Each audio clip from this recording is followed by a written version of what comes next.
Hello everyone, welcome to The Magician and the Witch, a kind of podcast.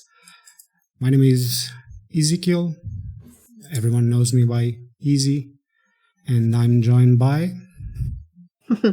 My name's Becky, people do just generally just call me Becky, and I'm the Witch, and we're going to be talking about Wicca today. Easy will be asking the questions, and I suppose I'll be doing my best to answer them. Over to Easy. Thanks. So the idea of this is to get to know, first of all, about you and about Wicca, and at least I feel it's not, how do you say it, common knowledge, popular knowledge, like at least on this side of Europe. And so, could you tell us, what is Wicca? Wicca is a type of paganism, really.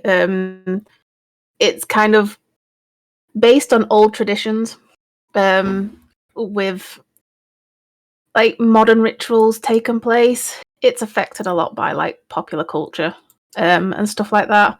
To be honest, a lot of old traditional pagan worshippers call it neo-paganism, which basically in the Latin means new paganism. But not all pagans are classed as Wicca. It's almost, if you think of Christianity, you wouldn't call a Catholic a Methodist. They're a branch of the same tree. So Wicca is just a branch from that pagan tree, really, which it's a type of polytheism. So you don't just worship one god, you worship several, and mainly the goddess and the god, but you can also choose to worship other different types of deities as well, from different pantheons. And a long time ago, probably a couple of 100 years ago, when Christianity came, especially to England, they didn't like the old pagan religions.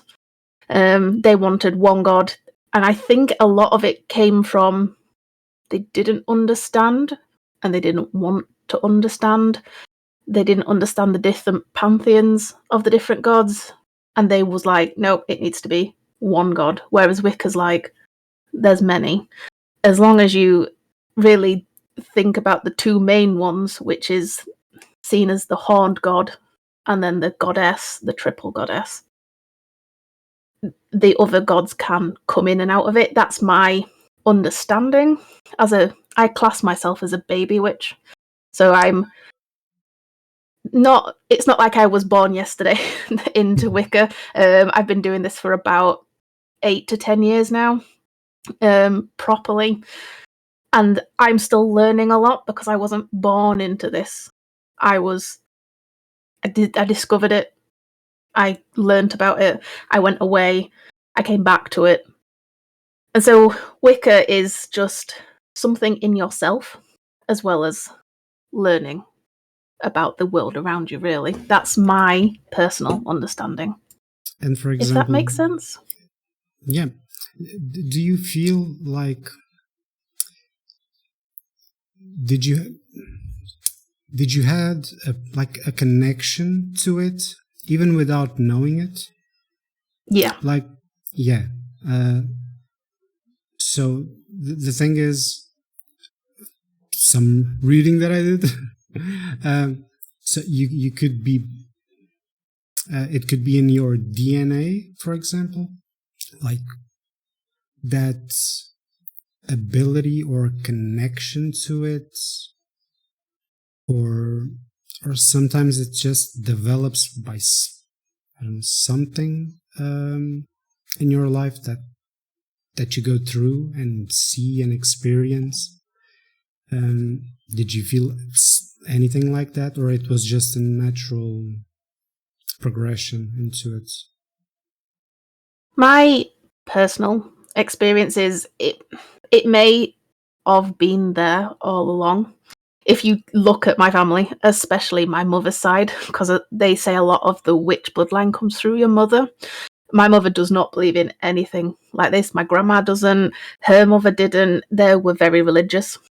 So I can't really say it was especially indoctrinated into my DNA.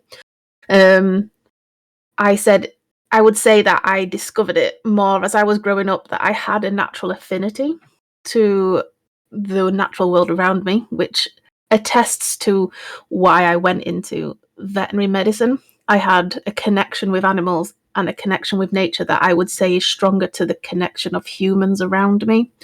And I always wanted to put animals before myself. So I would say, yeah, I've always had that connection. And then I was probably late high school. I started to just look within myself, and I realized that I had a connection with fire and water. Like, I was drawn to those elements. And it wasn't until years later that I did meditation and I looked into it, and I discovered something called water healing, which I use on myself and other people as well. And that's where I would say my development of Wicca came from. It stems from that. And I don't know, again, my experience comes a lot from modern culture and popular culture of the term witch, and it being in movies and films and other things. And I don't know if you've ever seen the television program Avatar: The Last Airbender, where it focuses on different elements. That struck a chord within me, which led me to Buddhism, which then led me to researching more about that, and then actually falling back on that Wicca thing that I'd had a long time ago. And so, would I say it's in my DNA? Not really. It could. There is a theory that a lot of witches these days, that the modern witches that don't come from a direct bloodline, that their DNA has been laying dormant of ancient witches that were burnt at the stake, murdered, killed all those times long ago, and that it's been laying dormant until the awakening, that call has gone out, and some people listen to it and resonate with that, and that's when they awaken, and then they realize that actually there's something more, and that's what leads them into Wicca. And there's quite a lot these days. There's a lot in the 21st century of, maybe it's because women are finding their own voice these days, but it's also, it can be found in men as well, but a lot of wider thinking, instead of this is what I've been told, it's very black and white, this is all I know, I'm going to read this Bible, this is what I need, the tenets that I need to live by. I personally think Wicca and Christianity go hand in hand. I think you just need to open your eyes to the teachings in both, and they run very similar parallels to each other. Again, if that makes sense to you, I had a Catholic upbringing. I've not fallen out of it. I steer more to Wicca, but I still see there's a lot of traits that run through both of them, if that again makes sense. Yeah, I was raised Christian and all of that train of thought. And one thing that you said that's kind of interesting, you talked about healing through water.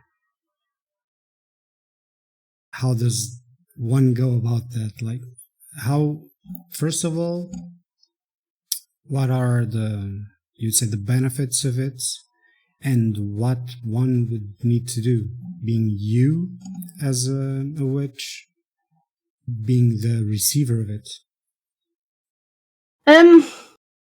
Water healing originates from the moon. Obviously, if you look at the ocean, it's affected by the pull of the moon. When it's full moon, sometimes the ocean can swell more. So it my water healing coalesces a lot with the moon. And a lot of cleansing comes from using seawater, especially in rituals. So say I've used certain crystals. I could bathe them in the moonlight, but one of the better ways to clean a crystal would be using salt water to basically get rid of the impurities and the energies that it's absorbed, and the salt water and the sea just clean it away. For the body, they say that water has a memory. The molecules can kind of take on some sort of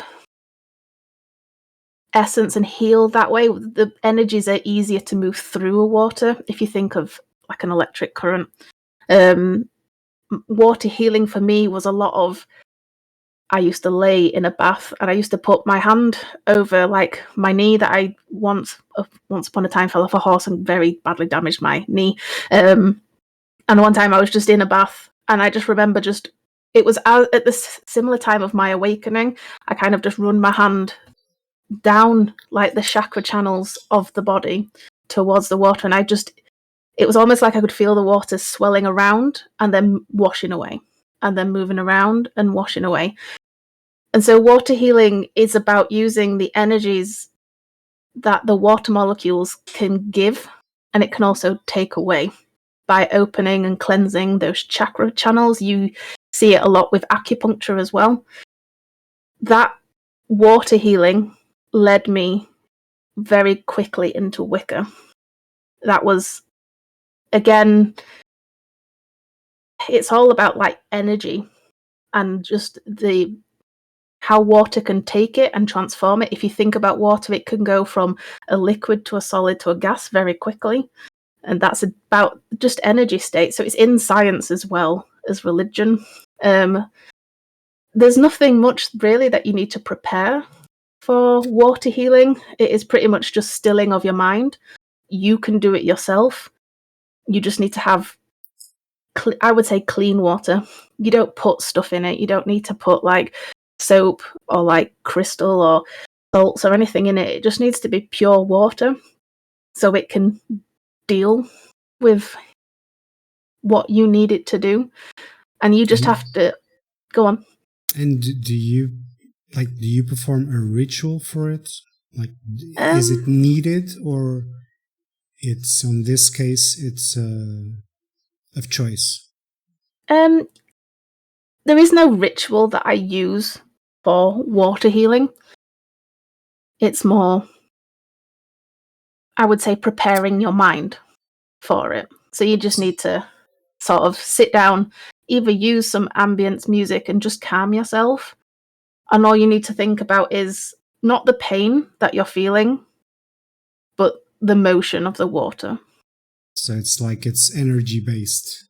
Yeah. The healing. Okay. I would say there's apparently some type of fire healing. I've not really looked into that, even though I'm drawn to fire. I mainly use fire more for rituals, for my spells, for my altar, that kind of thing. At certain points of the year, to cleanse, I use fire more to cleanse and to focus, whereas water I use for energy, transportation uses, if that makes sense. The ritual part, yeah, it makes sense. The ritual parts, I'm gonna go maybe later on that, because the ritual part is, at least for me, it sounds really interesting. I would go a little bit for the a little bit back, and we're talking about Wicca. And what are the bases of Wicca? Like the rules of it. Um, It doesn't. I think it doesn't have like specific like heart to stone rules, but there's some of them I three. think. Sorry. No, so there's three main pillars that we rely on. So magic is one of them. Whether that be through your rituals, I can't even say that word. For yourself or for others, spell casting, cursing to an extent. There's also a main pillar is respecting of nature. So a life should always be valued and preserved. It shouldn't just be willingly snapped out. And then the third one is the worship of the goddess and other deities that you choose to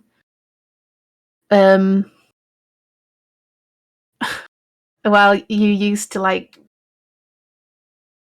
follow your own path in your rituals and stuff like that. So those are the three main pillars for me anyway. Obviously I take the respect of nature quite literal, especially in my own I would say vocation. No, it's not just a job to me, is my animals. It is definitely a way of life. I have taken on quite a lot of animals and nursed them back to health and released them, so I take that part very seriously. The magic, I'm still, again, because I'm a baby witch, I'm still very new to this. I have done certain curses, but magic always has a price. There's always a toll to pay, whether you're willing to pay it or not. It doesn't always necessarily rely on something it can be someone personal to you, but it always takes a price. And I learnt that quite the hard way, which is why I've kind of stepped back from magic rituals and cursing for a while. We're not supposed to curse to cause pain. That is not one of the main parts of being a Wicca. We're not all evil, nasty people. We're not supposed to do that, but you piss a witch off, you're gonna get the repercussions, really. And the worship to the goddess, I have started in the last couple of years, especially just before COVID, in certain ways in the house. I have decorated areas in the house. When you walk through my door, there's the triple goddess sign that you walk under to bless you. But also on the other side of that door frame, there's also a cross for Christianity. Because like I said, they go hand in hand to me. So if one's going to bless you, the other one will too. Or if one's not going to bless you, there's a chance that you might get blessed by the other one and help cleanse your aura. And obviously I have part of her tattooed on me as well, one of the gods that I chose to worship and dedicate my life to a little bit. Those are the main bases in my eyes. I mean, to other people, there may be other things that jump out more to them, but for me, that's... You were talking about curses, and I was like, okay, you're not supposed to do them, because on the aspect, supposedly you get threefold. So if you do good, you get 3 times the good action. You do bad things, you get 3 times the bad. Yep. That's a heavy toll to pay. It is. And when I first I did 2 curses. And the first one, I got no repercussions for. And I was like, fuck it, don't mean anything. The second one, I blame myself. My father became very ill, and he still is very ill. But up until that point, just before I did the curse, he was absolutely fine. And that was a very sudden realization and awakening for myself of magic comes with a price. It doesn't affect you. It can affect others around you. And that's why I'm very careful with what I do. I do try to do more good than bad, but I do allow the world around me to affect me very easily. I can become very bitter and spiteful very quickly, which is why I try to focus myself, and I use a lot of crystal and elemental parts of the world to stop me lashing out because of what I did with those curses, basically.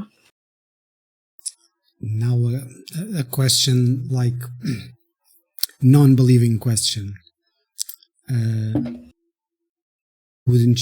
Could you say, because someone could say to you, it was just chance, like the ritual that you performed, and then what happened to your father, that it was pure chance. What would you respond to someone who said that? There is a very high chance it could be chance. There's a part of Wicca that you don't have to, well, you don't ask for help from a god, and that there's nothing there, so it could just be chance that I did something and then my father came very drastically ill, and still is. There's a chance of that, and I won't deny that. There was a part of my life where I didn't believe anything was there, so they are more than welcome to their opinions. I'm not going to force my beliefs on someone else. So if they were to think that, and I'd be like, that's absolutely cool. If it is chance, then, well, I've done no wrong personally to affect that other person, but unfortunately, it's just the way the cookie has crumbled. Okay, I had something that I wrote here. I'm lost. Yeah. And do you pray? Pray in the sense like you don't follow a god. Like you have the goddess. You have all of the other deities. This word always screws me a little bit, because you have exists a lot of them, like from male to female, from the lords and all of that. Is there a specific way to pray, or to, I don't know, what's the word, to show devotion? If that is part of Wicca, showing devotion to your deity or the goddess on a regular basis, or if it's something that you might go, you do it, for example, today, and you can be without doing it for a long time, if that affects in any way the relation that exists between you, nature, goddess. So I don't pray all the time.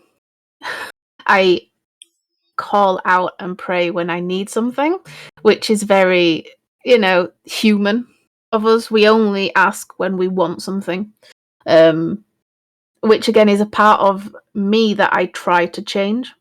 Even with my own family and friends, there are some friends that I won't speak to, and I'll only go to them when I need something, and I do try to change that. But no, the gods that are there, they have so many people trying to listen, or like they're trying to listen to, and that they're trying to help.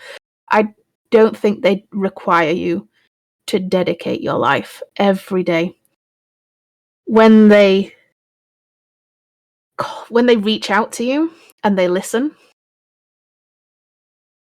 I think you're very blessed. And I think as long as you keep yourself true and you follow what you believe in, they don't care if it's weeks. I mean, I can't actually remember the last time I sat down and actually spoke to the deity that I choose.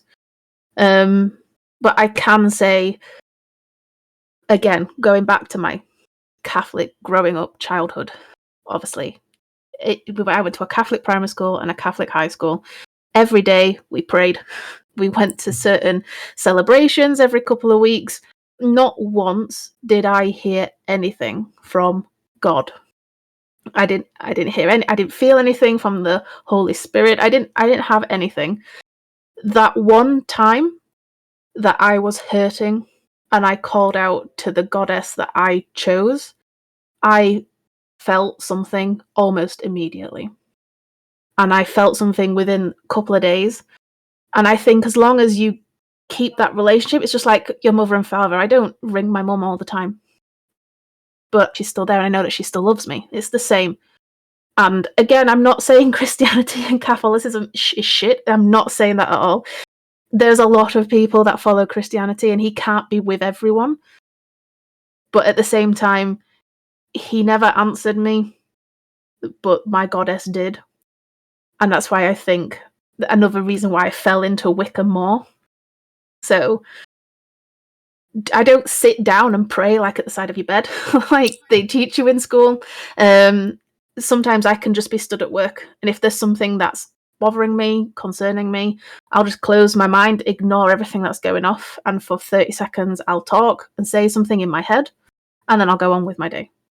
Sometimes, especially around the Sabbath, I will sit down and I will cleanse my altar, clean it, light a candle, and talk that way to my goddess. Again, I'm not going to spend hours. I don't have time for hours. And I don't think that's, again, what they want. And I don't think that's what the Christian God wants either. I think as long as you've got him in your mind and you go about your life, I think it's the same thing. It's the same God, or it's the same. He will follow the same rules personally. He's got other shit to do. He doesn't need to listen to everyone every day. But yeah, I think as long as you keep them in your heart, in your soul, in your mind, and every now and then you do just a little thing. It doesn't have to be every time. It can, like I said, I think it was like 3 or 4 weeks ago was the last time I did something for the Sabbath that's just gone past. But again, I did something and it was 5 minutes and then that was it. Moving on. Okay. On that note, we have a question from Para on chat, because she asks, also we have a comment from Michael, our team from the Red Silks. Wicca paganism has it right when Christianity, etc., stole all of their holidays like Easter, Halloween, Christmas, etc. Yeah. And that I'm going to just go on to that. That is, again, something which I think, again, I'm not blaming men, but men were the leaders back thousands of years ago.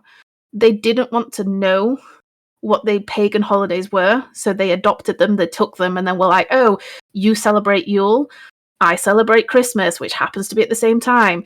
You celebrate Easter, which is the rising of Jesus. Oh, well, that's surprising. You do Ostara, which is, again, the same about new beginnings. Those pagan holidays were there a long time ago, and they've been there for thousands of years, and then Christianity came and has kind of took them. And that's fine that Christianity can take it, but at the same time, that's why I think they go hand in hand. There is stuff in like Christianity which could have been affected at those times of years, but at the same time, there's other things that happen. So yeah, Christianity has adopted and piggyback a lot of the pagan holidays because they wanted Christianity to be the main religion followed, and that's how they could convince a lot of pagans to follow Christianity. And it kind of pisses me off just a little bit because a lot of them, like I said, they didn't want to know about certain Sabbaths. That's why they were like, no, Christianity is the main. That's why you've been following it all this time, because you've been preparing for this. So that's one thing. Yeah, Christianity did steal them. I don't hate them for it. I wish they were more open-minded. Yeah, they used from every religion possible, the ones that suited. Yep. The religion in itself, like, okay, this sounds good, this looks good, and it's catalog shopping in a sense. Yeah. But Para asks, Becky, do you worship Hecate? Hecate, yeah. So yeah, I do. Yeah. She is the main Wiccan goddess. So if you go back to the Greek pantheon, she is the goddess of magic, and she is like the foremother of magic. And I did a lot of, before I cast that first curse and before I first reached out, I did a lot of research, and she was the one that kind of stuck to me. You've got the maiden, the mother, the crone, the 3 stages of a woman's life, and she is depicted in all 3 of them. But yeah, she is the goddess that I choose to talk to. Now this is, I don't just choose one, I choose quite a few, and this does call back on our campaign that we are doing at the moment.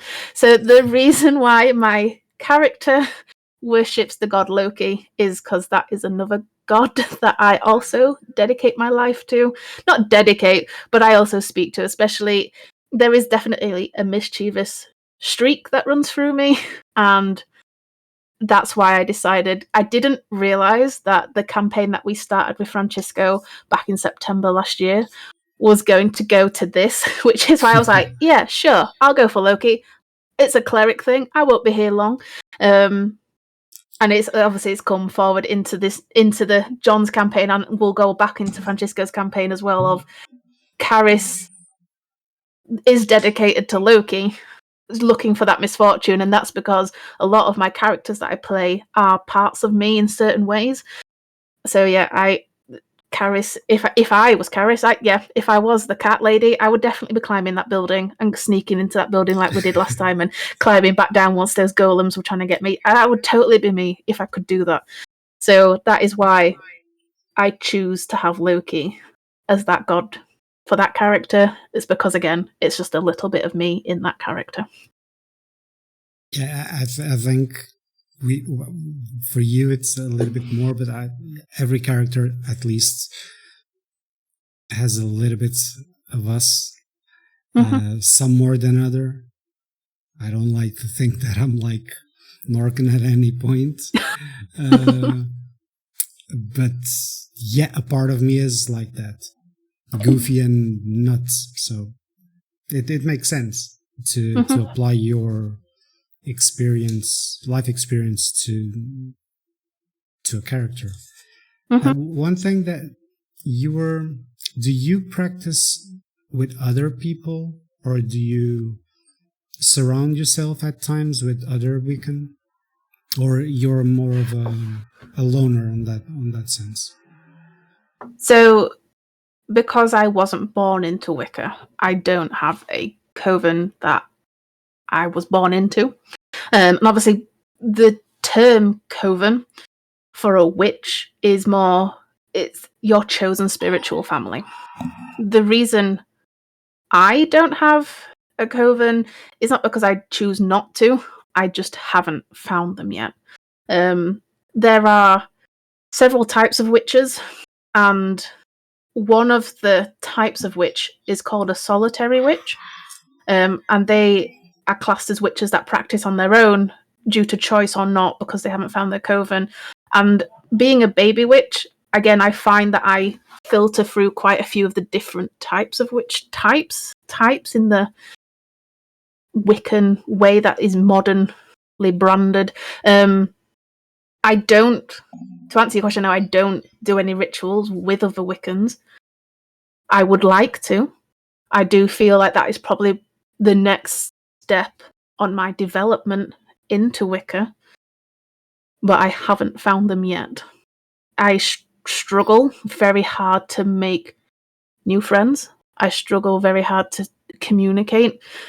I'm very worried that I may be laughed at because I'm not born into Wicca, and that was originally a fear, that I would be laughed at because I was never born into it. But the more I read, the more I am on certain communities on social media, I do notice that the awakening that happened not that long ago, there's quite a lot of us out there that don't have a family and are looking for a family and for our coven, and it's just going to take time to find them. So yeah. No, I do not, but I do wish. But I think that the majority of witches don't have a coven, or in the sense that they're not born into a coven. because supposedly a coven is something that it comes from throughout generations, and I don't think there are many families that are, how do you say it, that go about teaching the ways, because sometimes I feel that they don't want to at the beginning with children, like they leave them to choose if they want to go into Wicca or not. Fez might also, I'm just going to pause that. Fez, can there be male witches, and would they be called the same? Yeah, there are male witches. They try to steer away from the term wizard and warlock because of the connotations with modern culture. You can be called a witch. I've not met any male witches, but there are definitely them out there. I've seen them. I do think quite a few of them do prefer to be called warlocks, but I cannot speak on their behalf. But yeah, there is definitely male witches out there, and you can call yourself what you want. Like, not a lot of witches don't even call themselves witches either. Some of them prefer to be called like enchantresses and sorcerers and stuff like that, depending on their type of practice. But I do call myself a witch, and yeah, if it's something that you feel is strong to you, it's definitely something you should go and research and meditate on, because you may not yourself want to be called a warlock. You may want to be called a witch, and that's absolutely fine. No one's going to be like, no, you can't be called a witch because you're a guy. We're all equal in Wicca. But yeah, you can be called a witch. But isn't warlock a negative thing in Wicca? Because warlock supposedly is someone that goes into black magic and not white magic. No, so again, my experience, I wouldn't connotate warlock with magic. With dark magic, because that may be from D&D. The connotations of, like, I mean, even like witch has the links of Satanism and other like bad, like devil worship and stuff like that. Again, from a mistranslation in the Bible. And to go back to Harry Potter, the fear of a word comes from the fear of the thing itself. And I don't think like I said, I've not met any male witches, so I wouldn't know, but I would gravitate to calling them a warlock, because that would be something that in me I think is right. I don't know. The word feels the male version of. Yeah. But then again, in Wicca, it's a lot of equality. So I think the word witch would stand for both. Because I know, going back to the Bible, there is something that says if you're a witch, you'll get burned, or burn those that class themselves as witch. But they think it's, again, a mistranslation. They think that the word witch was put there, but it should have been poisoner. And obviously, if you think back to modern films, again, you think of Snow White, and she creates an apple and she poisons the apple. And so then you have the connotation of poison with witch and those kind of things. Again, I know I've done a curse and several curses, but I'm not an evil person, even though I call myself a witch. So I think just the term warlock, some people may connotate it with bad, dark magic, but there are some witches that I've known about or read about that have gone into the darker arts. Again, I suppose the cursing that I did falls into the darker arts, but everything comes with a price. Like I said, if you're not willing to pay it, then it's going to really, really hurt. So whether warlock is bad or not, my personal opinion is that it's not. But if I was to call you a warlock and you were like, nah, I don't want that, and that was to offend you, I would call you whatever you wanted. You tell me what you wanted to be called. I know that there was something that I was reading last week, and it talked about different names for male witches. A magician came up as one of them. But obviously, if you think of magician again, you think back to the films of like that were in popular culture. Again, I'm calling out Disney here, and there's the magician, and he does the enchantments and sleight of hand stuff again, and you get kind of, I'm not calling you a con artist, Easy, but you get the feelings that sometimes magicians con you. But I know witches can also be classed as conning you because they can pretend that they can see beyond the veil and speak to the spirits on the other side. And there are some witches that can do that, and I feel like part of me may fall into that spiritual category, which is a story for later. But I would never con anyone. I would never go, oh yeah, you're so-and-so person, they're trying to speak to you. I think that's a major con. And they class themselves as witches. So again, it all goes back to where the root word comes from and what we're fed in media, personally. Yeah, the best term for a magician, my type of magician, should be, I don't know, illusionist, prestidigitator, cunning folk.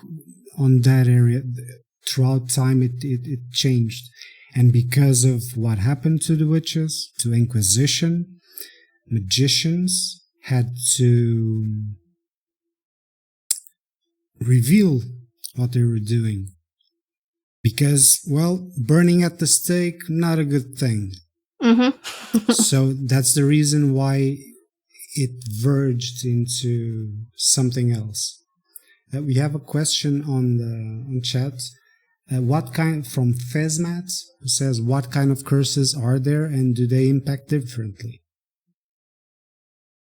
Yes. So there are the curses that you can use to instantly hurt. There are the curses that you can use to fuck with someone's mind. The ones that I cursed, or I did. Again, I did under a full moon. I did 2. I waited for 2 consecutive full moons. And I basically, those people had mentally hurt me, and I was coming into Wicca as my own. And obviously, I read all these books that said, don't curse, don't do it. You know, that threefold thing of whatever you put out in the world, you'll get back. And I was like, nah, I've had so much shit dealt my way so far. There's no, I mean, up to this point, I'd lost my friend. I'd found her hanging by the neck. I was already in a very dark place in my own mind, and I was kind of at the point of, what else can the world throw at me? So I remember kind of going out along the river where I live. It was about 11 o'clock at night. I walked to quite a dark area on the river, and I kind of knelt down and I called out to Hecate, and I did what I thought was my ritual. And I basically asked for what pain I had felt for this one particular person to feel. And several weeks later, about a month later, I discovered again that she'd fallen very ill and she'd got some type of cervical cancer. Again, that could just be complete coincidence. But part of me felt like it was almost like once I'd cast that curse out of hurt and pain, I felt like some kind of warmth within me, like something was around me, touching me, going, yeah, if this is what you want, let's go. And then after I got that news about her, about a month later, I got the news about my dad had testicular cancer. It was the fact that it was two very similar cancers. And then after my dad got over the testicular cancer, he then now suffers from Parkinson's disease, which they say is not related to the cancer. But if you look at what Parkinson's is, part of it can be a damage to the pathways by an intense chemical. And he had chemotherapy. So again, I don't directly say, yeah, I caused my dad's Parkinson's disease, but I think my actions led to that. So there are different types of curses out there. They're mainly for pain and suffering. There aren't, not that I know of, any nice curses out there. Obviously, again, you go back to that connotation of the word curse, and it is to cause pain. And yeah, that there are several types, and it depends on what you want. Is it you want to directly hurt them, or are you wanting to hurt them around them? And Becky went for, let's hurt them directly, because I've been scorned myself. Very quickly did I learn that I needed to not do that anymore. Okay, I had a question. Have a question here, which is twofold in one sense. First of all, saying hello to our illustrious DM John on chat. He says, "Illusion artist. I'm not an Painting with artist. sleight of hand. Magic is not an art." That's my take on it. So I had a question like secrecy in the world of Wicca and talking about it openly. We are talking about it openly, but do you feel that it's an open thing? That people say like, I am a witch, or I follow Wicca, follow a Wiccan deity, the goddess. Do you think people are still like, they look at you in a different way after you tell them?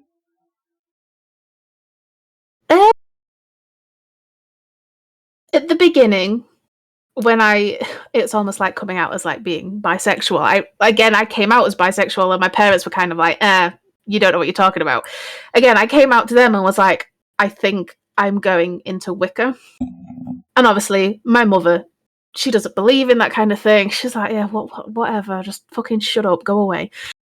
Again, with my grandma, she was a little bit like, what are you talking about? This is just a load of made up rubbish. And I had to bite my tongue, because a lot of me had to be like, yeah, the same argument can be said for Christianity.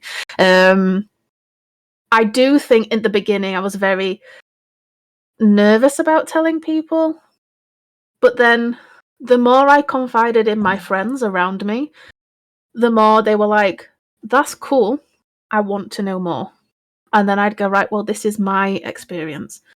And then I'd see more people, and then I actually started, instead of dressing plainly, I started dressing more eccentric, more that I feel like is me. And then people will go, oh, you're pretty cool. Like, look at what you're wearing. I've had that quite a few times. And I've gone, yeah, I just felt very witchy today. And they were like, oh, are you witch? And I was like, yeah, I'm Wicca.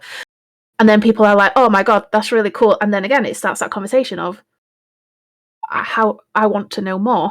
And I think now these days, no, because I feel like we met and you said you was a magician, and I was like, oh my God, I'm Wiccan. That's really cool. I'm really interested in what you do. So I do think there's a lot of nerves for new witches,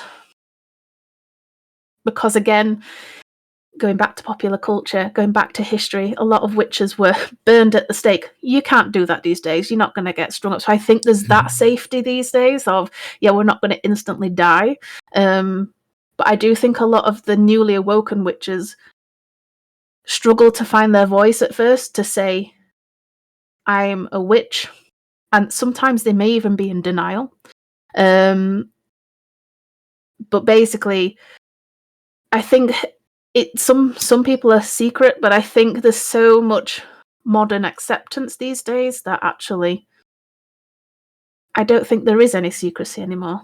I think we are, again, freedom of voice, freedom of speech. And I think a lot of people are coming more into their own and are quite proud to call themselves a witch. And I will quite happily say, I am Catholic and I am witch. And I think I've said this before earlier in the stream, I think the two go hand in hand. And I will quite happily say that. I don't say I'm one or the other to try and get into something. I don't. I do it because the Catholic is my basic of teaching of the faith and religion. I just think Wicca, there's something more there. And John so I don't... Oh, go on. No, continue. No, I was just saying that I don't think there used to be a secrecy, and I think for the newer ones there is that secrecy. But I think for the older ones and the people that have settled in themselves, I don't think there is any secrecy anymore. John asks something interesting, like not the part of my phone is dying. If there is a concept comparable to karma in Wicca. It would be karma. Yeah. So again, it's that idea of whatever you put in the world, you get threefold back. That is karma. And it's almost like a couple of weeks ago, I think I mentioned this in the prior to streaming out one of our D&D games.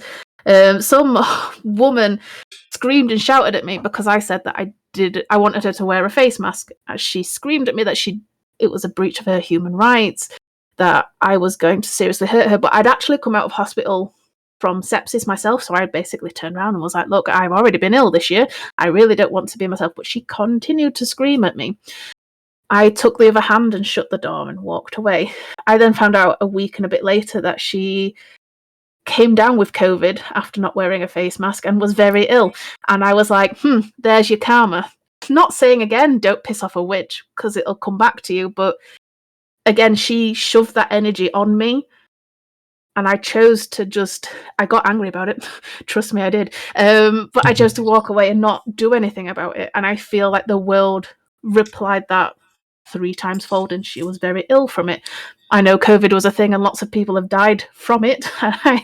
I'm not happy that she got ill, but yeah, there is a thing of karma. It is karma in the Wiccan world, and there's things all that I've since coming into Wicca myself, I have seen all the time of karma, and I'm just kind of sat there going, yeah, well, karma is a bitch, you just have to get over it.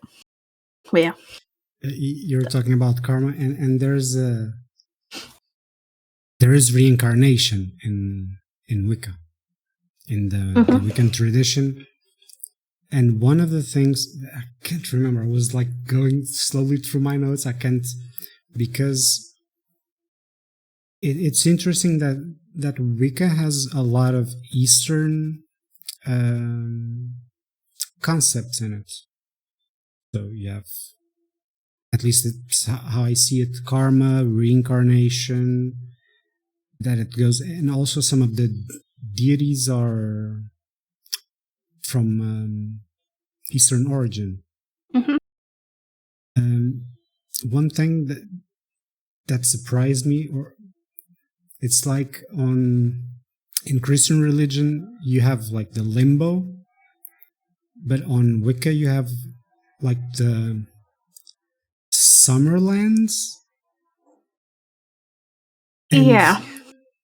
And that struck me like an interesting thing, an interesting concept, like your soul before coming to awaits in a place.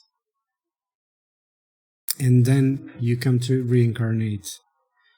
And there is a question, of course.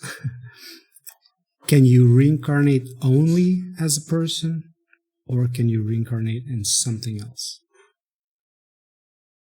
I've not personally done much shadow work and meditation on what comes next. I personally believe that there is that veil. There's a land where you go to rest until you decide whether you want to come back, whether it be a human or a bug or a cat, a dog. My personal thing, if you want to come back as a cat, and I've always felt like, you know, where people go, oh, if only I could be a cat. There were times when I was little where I used to look at my cat sat in the windowsill and go, oh, if I was to die, I wish I could come back as my cat and just sit in the windowsill. So that, again, I think has always been part of me of, yeah, I am aware of reincarnation, so there is probably a part of it, but I think it's a choice. I think once your soul leaves the body, you can choose to come back or you can choose to move on. One of the main Sabbaths that I choose to follow is Samhain, which is Halloween. And again, the connotations of Halloween is death and devil worship and all the nasty connotation where people dress up as like evil things. But actually, it's the thinning of the veil. And again, I would say, I know this is mainly in Mexican cultures, but it does come across into paganism as well, where there's that thinning of the veil where you can choose to go or you can choose to stay and do what you need to do, whether that be a ghost or a spirit or whatever you want to call it, and do what you need to, or be reborn. And a lot of the witches that were burnt at the stake, again, this came back from years ago when I was doing my own research into, well, if my family's not Wicca, why do I feel a strong connection to Wicca? Where there are some witches that when they died they burnt at the stake and they died, they chose to wait in this plane of existence for the right time to come back. And then I'm not saying they've recently started to come back, some of them may have come back beforehand and taught other people, and then that tradition died out and they had to wait again. But I feel like that one of the reasons why there's been such an awakening recently is because all those old witches that had died, and again, I think I mentioned it earlier in the stream, have been waiting in a lot of us, listened to the call and have awoken in us. And some people, and I'm not going to say I know every aspect of Wicca, I do not, I'm still learning, but there are some parts which I naturally get, that naturally I pick up very easily. And I think, again, it's because they've come back to us and they were in us, and now we've awoken. Do you feel like you have a part or an old soul? Yeah, yes, I would. There's parts of me where I can be daydreaming, and I can daydream about things. Again, this is so weird, but if you think about, like, samurais and people using swords, there's, muscle memory. And I know I've watched a lot of TV, but part of me feels like part of me lived back then. Like, it's so natural for me. Like, this idea of guns and modern warfare just seems so barbaric. Where there's something about using older swords and the cunning of you need to get close and in before they can get you. That, to me, yeah, I feel like I have lived before. And do you feel, because you get that knowledge unconsciously, consciously, because if you are an old soul and you feel like it, do you feel that knowledge is the word, like it's sprouting, like slowly, instead of just being, I'm an old soul and I have all the knowledge? No. It's, again, I would say that this started when I was probably just a teenager, this sprouting. And yet it kind of has grown, and it's kind of like matured with me, if that makes sense. And there's a lot of people that have met me and never met me before, but say that I'm a very calming presence. And I used to say that I have like a superpower where people will just kind of settle in my presence and just suddenly tell me things. I don't have to ask them, they just tell me things. And they say that I have a calming aura. And the more that I thought about that, the more that I've gone, maybe I do. Again, aura to me and spirituality to me is a big thing that I've started to learn about in the last 5 years. And yeah, I do think it was very slow to grow, but it is blooming, if that makes sense right now, because I'm now able to not abuse it, but I'm almost able to mold it and use it to my advantage. I'm not saying that I get people to tell me their deepest secrets and I use them against them, but if I can see something's troubling someone, I can almost get them to calm to a level where they can then tell me, and then go, right, well, you're looking at it from this point of view, but what if we look from it from this point of view? And then suddenly just flipping it makes them calmer, makes them feel easier with the problem that they're facing, and they feel like they're able to solve it all of a sudden.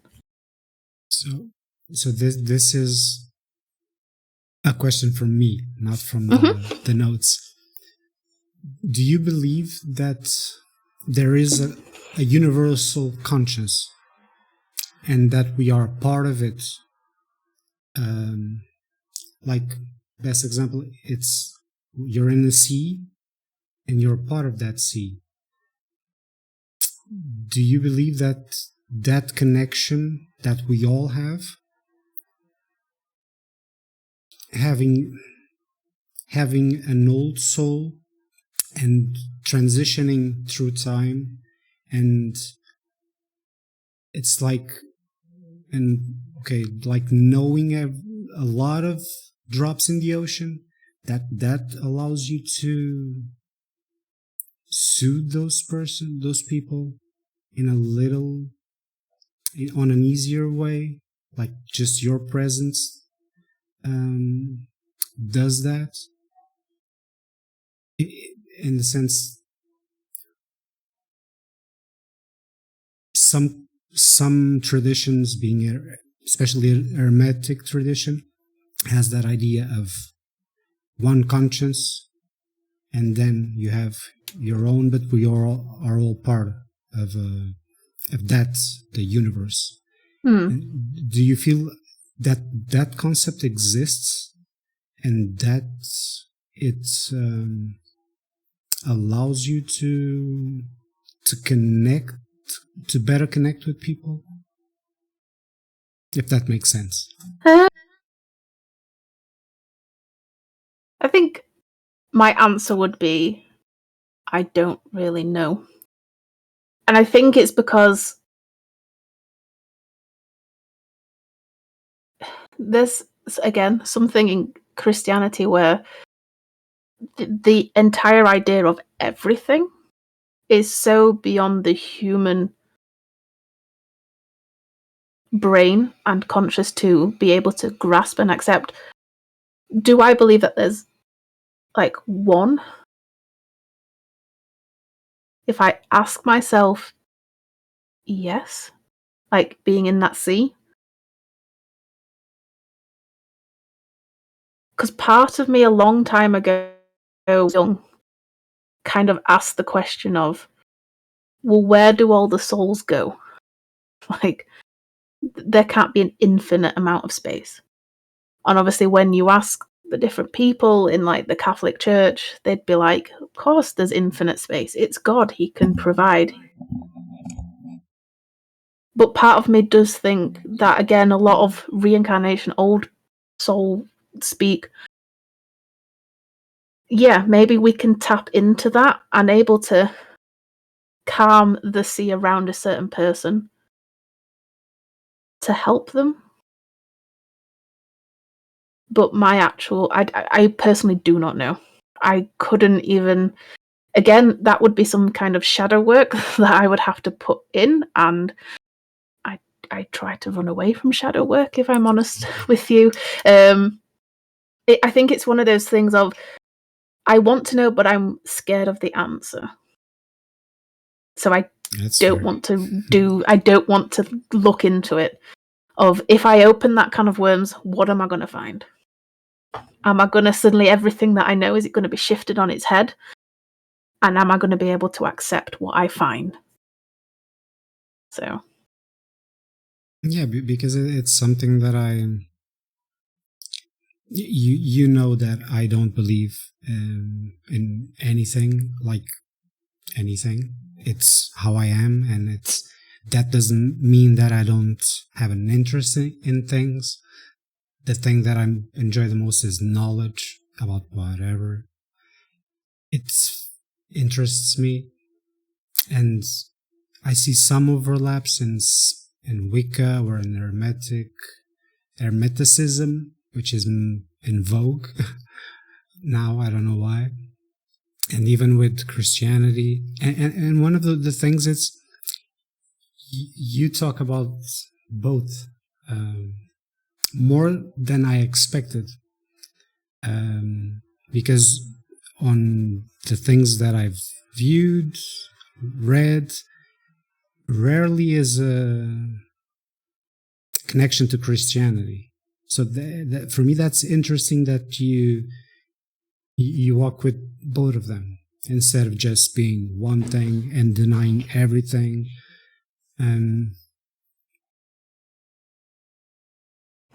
One thing that you were talking a little bit before, it had to do with your altar. Hmm? And there are a lot of tools in Wicca, or that are used in Wicca, and symbols. And I would like to go to the pentagram, to the pentacle, because that's one of the symbols that I feel has a bad connotation. And could you go through it? So my experience with the pentagram, in Christianity, it's a symbol of devil worship. The more I did my research into symbols, one of the reasons why I kind of tattooed it onto myself to help me with my shadow work, is that it symbolizes the 5 states of the natural world. So fire, water, air, earth, and spirit. With spirit being at the top, and then the other 4 elements falling around the side. That is really that's what I want is, again, I would partly class myself as an elemental witch, but again, because of my spiritual understanding, that resonates with me. So all the other teachings of the pentagram I kind of block out, because it doesn't mean anything to me. So if I start to read about it and look about it, not that it would confuse me, but it doesn't mean anything to me and to my practice. Whereas having those 5 elements, so to speak, does. And again, if you come into my house, there is the sign of the triple goddess above the door, and the full moon one has the pentagram in it, and it has the symbols for earth, wind, fire, and air. No, earth, water, fire. There are 4 elements in the spirit. It has the one at the top. So that's kind of like a cleanser as you walk through the door. And like I said, on the other side of the door is the cross for the Christianity. And I just believe that is like our root. For me, that's my roots. It means a lot to me. And I don't go out and like cut myself and start drawing fucking pentagrams everywhere. That is definite satanic in my eyes, which is not related to Wicca. But there are some Wiccans that will do that. I once upon a time would have done that, but because of my experiences with the curses, I realised it's probably a path I should not take and stepped back from it. But 4 or 5 years ago, if you'd have given me a blade and told me to draw a pentagram on the wall, in my own blood, I probably would have. But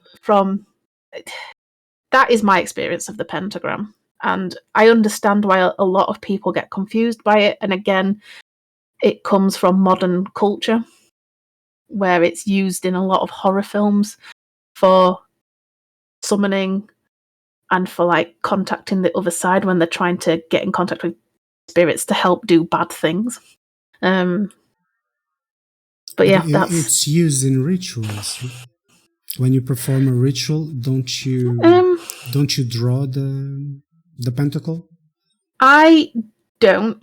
I have it already kind of. So I've got like an altar set piece, and it has on like a cloth, and it has the pentagram, and the candles around it. But I only do that at Sabbath, and I don't do it all year for all of the Sabbaths. I just mainly do it for Samhain, for the passing of spirits from this world to the next. I know some people will draw it as part of their ritual, but that, again, because I'm a perfectionist, and drawing, if it was wrong, I'd get very upset with myself and I'd feel like the ritual had failed. So I don't use it. And also there's the idea that the pentacle, if it's reversed with the 2 stars, the 2 points up is demonic. Again, satanic. Yeah. And it doesn't it have to do with because every element has a direction, right? Mm-hmm. Mm-hmm. And I really didn't understand that part. I read it and I was like, okay, because there's north, south, east, west for each element, and does it have a? The question is, does it have a specific use? Having a direction for the element, or if it's just attributed to it. I think it's just attributed it to it. I think because, again, I'm a self-taught, I don't keep... So basically, I have fire on my upper right, water on my upper left, and then I have generally air on my lower right and ground on my lower left. Those are where I would put my elements. That to me is, before I even started studying Wicca, those are that's naturally where I would put them. And I remember being young and being like, if I was to have the elements tattooed on myself, that is where I would put them. And then spirit I put at the top, because that's kind of pointing towards your crown chakra. Some very traditional witches will put them in the traditional spots, pointing towards that, but does it mean anything to me? No. There's a part of Wicca where you can make it your own, and they call that the eclectic part of Wicca. There's a part of the witch where you'd be called an eclectic witch, where you're not practicing a set religion, or you're not practicing it to set traditions. You make it your own, and you're influenced by many deities and many pantheons, be it from the east or the west, and you create your own rules. And I would, as long as, again, it feels right for you, then that's all that really matters in your ritual. The ritual is for you. It's not for anyone else. Unless you're cursing someone. But it's mainly for you. But you can perform a ritual for someone else? Oh, I can dedicate my ritual to someone else, and I have done. I don't necessarily sit down all the time at my altar and do the ritual. I've been known to just... Part of me, especially on a full moon, I generally do my rituals on a full moon, because I feel strongly connected with the moon and that there's more energy coming. Sometimes I will just take a candle and I will plonk it outside and I will do the ritual there, and I'll just call out. I won't religiously sit by that altar and do the ritual there. Again, it's each to their own, but I have done it for other people, where if I know someone's troubled or something's wrong with someone else, even if they don't ask for it, I will do it.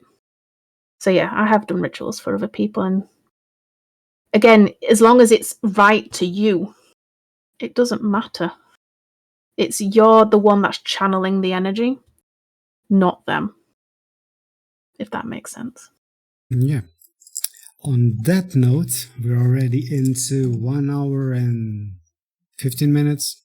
I think it's a good spot to stop.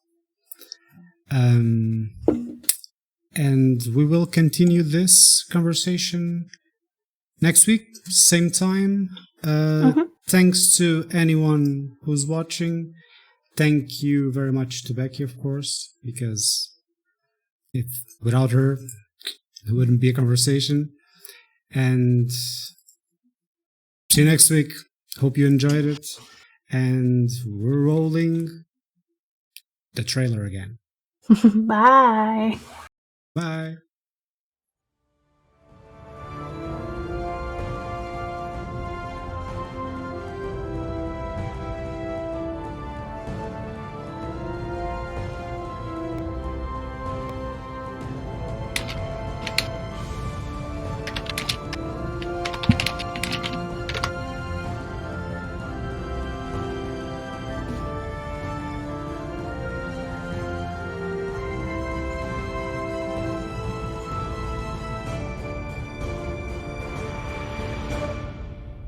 Oh,